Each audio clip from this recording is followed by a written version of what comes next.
Hey everyone, Brock Nordstrom here for AEToots. Today we're going to be making an old film footage effect. And by doing that, first thing we're going to do is bring up a hue and saturation effect, put that under our footage, bring the master saturation all the way down. Then following that, we're going to throw on a curves effect to our footage.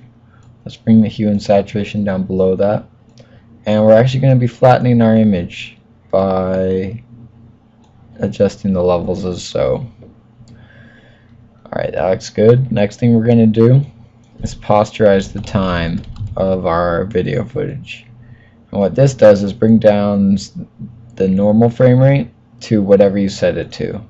So we would set it to 15 to equal an old film footage effect, or 12 depending on what your composition's frame rate is. It's 30 and we want it to be half that, so 15 if you're working at 24 frames a second, then 12. And since we're actually going to be speeding up this footage by 200%, we want to bring this down to 7.5, which is half of 15, so when played back it will be at 15 frames a second. So right click footage, time stretch. We're going to want to do that to 50%.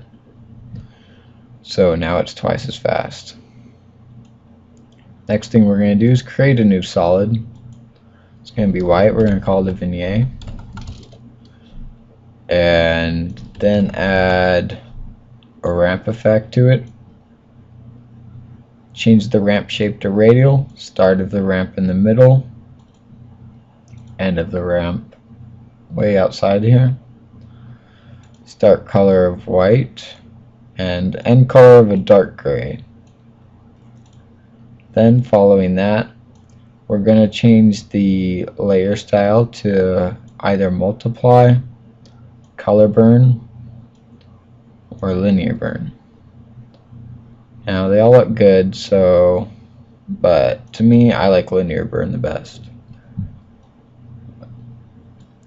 Go through our video footage, make sure it looks good everywhere. Alright, that looks good.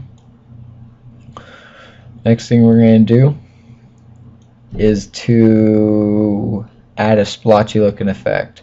So we're going to create another solid. Call it splotches. Bring up fractal noise. Throw that on there. Bring the brightness up much. Bring it up much. So around 65 looks good. Alright, then change the mode to multiply, probably looks best.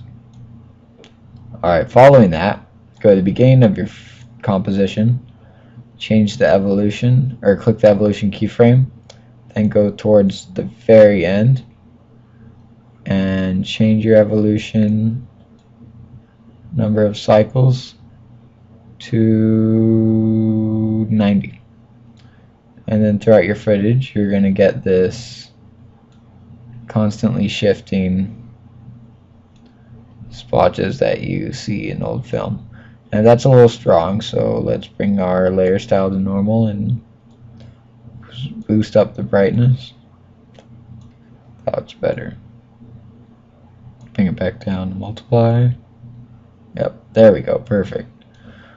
Alright, next thing we're going to do is create some film scratches in our footage. So now we're going to be creating a new composition. We're going to call it scratches. Then create a new solid. Doesn't matter what color it is, but then bring out your mask tool and go right down the center and make a thin line. That looks good. Then we're also going to be adding fractal noise to this. Looks like most of the white is centered in the middle of it, so we're just going to change the evolution to something else. That looks better. It's more distributed. Alright, next thing we're going to do is bring up the mask options and feather it to about 4 pixels. That looks good. Also, we're going to make this thinner. Alright, there we go.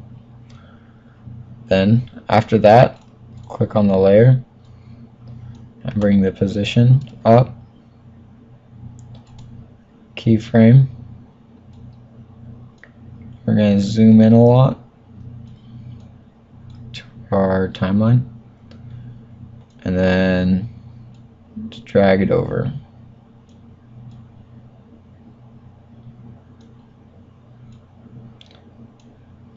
And so the technique we're kind of doing is having it move over and then slowly move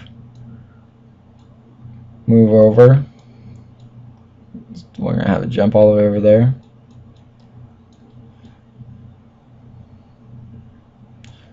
And then slowly move to one other area.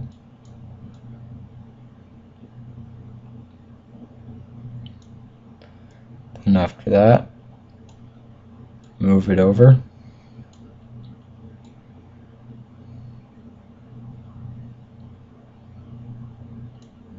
Then have it slowly move.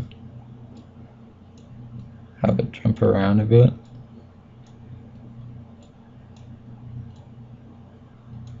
Then same thing again. Alright, let's make sure this looks right. Alright, that looks good. Now, next thing we're going to do is select all of our keyframes, copy them, and then paste them over here. Then we're going to right click them, keyframe assistant, time reverse keyframes. That way, so it goes through all the motions and then it goes through the same motions backwards, so it doesn't constantly look like it's repeating. But then after that, we're going to copy all those keyframes, paste them, and then paste them again so it goes on throughout this whole composition. Now let's go back to our original composition and drag in those scratches on top of all this. Then after that, we're going to change the mode to, let's see what we can get here. Screen looks pretty good. You can experiment with all different modes, but we're going to use screen. Now that looks kind of strong, so let's bring down the transparency of it. 40% works. Alright. And finally, our last effect is going to be adding some grain. So let's go to our film footage. Let's collapse all these and bring up grain. Now put that on there and zoom in to the white box where it will show you your grain looking effect. And grain takes a long time to render, so it automatically just has this preview box, but we're going to do the final output. And alright, the default already looks pretty good, but let's see what we can do with it. Bring up the intensity a little bit. Now we don't want color grain, so make sure to change it to monochromatic. And that looks pretty good. Now let's just do a RAM preview and see how this looks. Alright, now let's see what this looks like. And that looks perfect. Make sure to turn off your volume of your video footage, or else you're going to get a lot of chipmunk sounds, so it's kind of distracting. That looks perfect. Alright, there you go. This is Brock Nordstrom for AE Toots, and have fun.